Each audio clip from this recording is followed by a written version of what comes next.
திருப்பூர் காங்கேயம் அருகே தானிய கிடங்கில் ஏற்பட்ட பயங்கர தீ விபத்தில் பல கோடி மதிப்பிலான மஞ்சள் மற்றும் கொப்பரை தேங்காய் உள்ளிட்ட பொருட்கள் எரிந்து சேதமடைந்துள்ளது. தீயை அணைக்க தீயணைப்பு வீரர்கள் போராடி வருகின்றனர். இது குறித்து நமது திருப்பூர் மாவட்ட செய்தியாளர் துரைதாஸ் தரும் கூடுதல் தகவல்களை தற்போது கேட்கலாம். திருப்பூரை அடுத்த காங்கேயம் பகுதியில் இருக்கக்கூடிய ஒரு தனியாருக்கு சொந்தமான பொருட்கள், அதாவது விளைபொருட்கள் பாதுகாப்பு கிடங்கு இருக்கு. இந்த கிடங்குல நேற்று இரவு நள்ளிரவுல சுமார் 2 மணி அளவுல எதிர்பாராத விதமா தீ விபத்து ஏற்பட்டிருக்கு.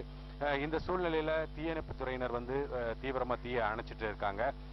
மேலும் தீ பரவாத அளவுல பாதுகாத்துட்டு இருக்காங்க. இந்த பகுதியில் அதாவது இந்த கிடங்கு எங்க இருக்குன்னு கேட்டீங்க அப்படின்னா திருப்பூர் காங்கேயம் பகுதியில காங்கேயத்திலிருந்து கரூர் செல்லக்கூடிய தேசிய நெடுஞ்சாலையில மும்பை நிறுவனத்துக்கு சொந்தமான ஒரு பாதுகாப்பு, அதாவது விளைபொருட்கள் பாதுகாப்பு கிடங்கு இருக்கு.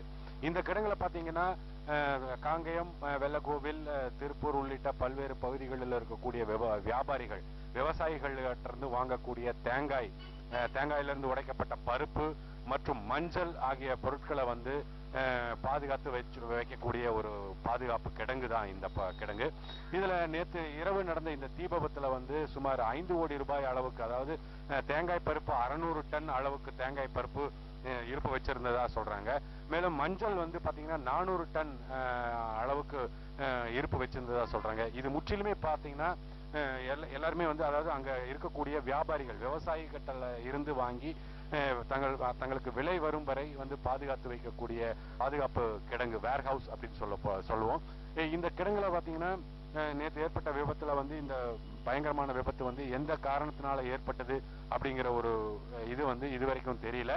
மேலும் பாத்தீங்கன்னா பாதுகாப்பு வசதிகள் போதுமானதா இல்ல அப்படிங்கிறது அங்க இருக்கக்கூடிய வியாபாரிகளோட ஒரு குற்றச்சாட்டாகவும் இருந்துட்டு இருக்கு.